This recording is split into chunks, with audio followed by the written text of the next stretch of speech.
ഈ programme join ചെയ്യാൻ ചെയ്ത് മാധവൻസ് കോളേജിലെ ഫുഡ് ഇൻട്രസ്റ്റ് ചെയ്യാനുള്ള പറഞ്ഞത് അതിന്റെ വോളണ്ടിയേഴ്സ് ആണ് വളരെ കാര്യമായിട്ട് നടന്നത്. അപ്പോൾ അത് വളരെ സക്സസ്ഫുൾ ആയിട്ട് ചെയ്യാൻ പറ്റിയതിന് ആദ്യം നമുക്ക് ഫുഡ് ഇൻട്രസ്റ്റ് ചെയ്യാൻ അഭിനന്ദനം കൊടുക്കാം. ഒരു വാല്യൂ ചെയ്യാൻ വരെ ബുദ്ധിമുട്ടായിട്ടാണ് ഞാൻ മനസ്സിലാക്കിയത്. അത്ര രീതിയിൽ ഈ കൊച്ചു പ്രായത്തിന് ഏറ്റവും പറ്റിയുള്ള കോൺസെപ്റ്റ് കുട്ടികളെ ഡെവലപ്പ് ചെയ്യുന്നത് വളരെ സന്തോഷകര കാര്യമാണ്. അപ്പൊ ഇതുപോലെയുള്ള മത്സരങ്ങളിൽ കുട്ടികളെ ആദ്യം പങ്കെടുപ്പിക്കണം. ഇതുപോലുള്ള ഉദ്ദേശിക്കുന്നത് മത്സരത്തിൽ കുറിച്ച് പരീക്ഷ കൊടുക്കാൻ പറ്റുള്ളൂ. ഈ വന്ന എല്ലാവർക്കും പാർട്ടിസിപ്പേഷൻ സംഘടിപ്പിച്ചതുകൊണ്ട് കൺവീനർ എന്ന് പറയുന്നത് ചെയർമാൻ എന്ന് പറയുന്നത് ജില്ലാ കളക്ടർ ഞാൻ കൺവീനർ അപ്പോൾ ബാലഗാന്ധി കോളേജിൽ അകത്തിരിക്കുന്ന പ്രിൻസിപ്പലോട് എത്തിയിട്ട് മാഡം ഇതിന്റെ സർട്ടിഫിക്കറ്റ് വിതരണം ചെയ്യും.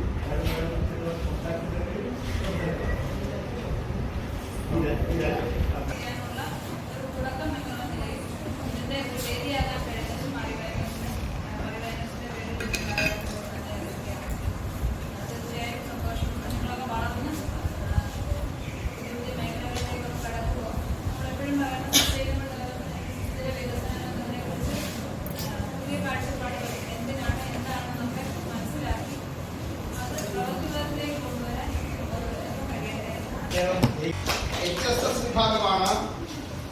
ഒന്നാം സ്ഥാനം Aleena A T GGHSS cotton hill.